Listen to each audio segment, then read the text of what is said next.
Jake was reminding me of me when I was about 30. Um, a lot of those really big bucks that I've shot early season, um, and if you've watched my stuff close, my very biggest bucks have come opening day in September. Um, Most of those were located through aggressive scouting, where I covered a lot of ground, very similar to what he was describing. And you run into the right scenario, and those scenarios are far and few between. But when you run into them, you kind of know. And but it's hard. I mean, it takes you, a whole summer, maybe two, of doing that to really get on a good one, and you have to have the time and the energy. It really takes an obsessive drive. That's why the younger guys are better at it, and I was better at it when I was younger, because you got to really want it in order to put that much time into it. Um, a few things I keyed in on what he was saying. I mean, it really reminded me exactly how I go about going after those bucks at that time frame. Um, the scrapes in there in September, I had to smile at that because my two biggest bow kills were killed on opening weekend over scrapes, just like that.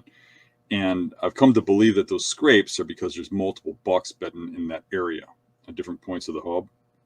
And where they intersect, where they meet, be it at the oak tree or where the trails intersect, there will always be a scrape there. And that scrape is what you want to be set up over. Not to say they'll always come straight to it, but they generally check that scrape before they move on, or like in his case, go down the hill. And it just brought back a lot of memories, what he was talking about.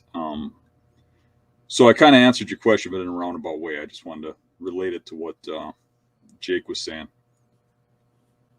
You got a take on that, Jake?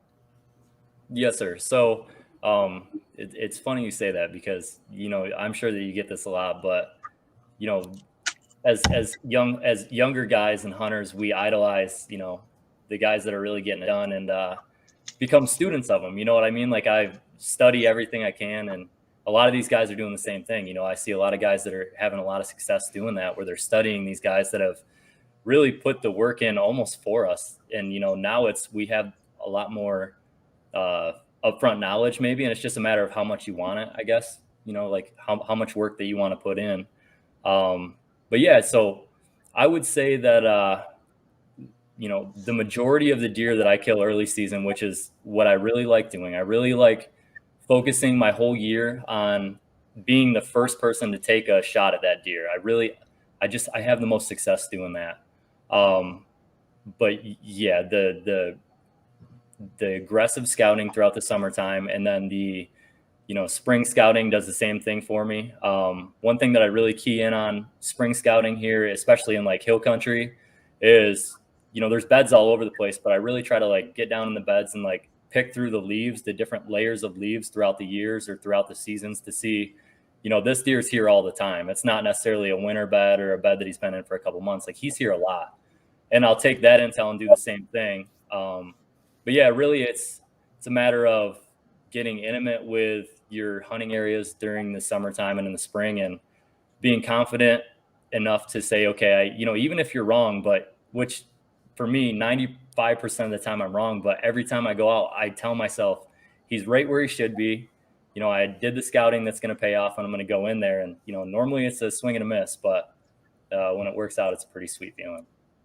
What's interesting about it is you can go back to the spots. You can kill deer after deer after deer in those spots, nice bucks. But the real giants, you kill one in a spot like that, and you got to move, and you got to find a fresh one to kill another one. You don't kill 5 or 6 year old bucks in spots that you go to every year. You kill them the first time you go there, and then they're absent. So you got to keep working at them. Do you see that too, Jake? Yeah, I definitely do. That it's funny you say that because that's tough lessons learned, right? I hunted that spot the following year, and it took me until mid-November to end up killing a decent buck. I had a good one there for a little bit, but he vacated pretty quickly, and it wasn't anything near the caliber of the one the year before.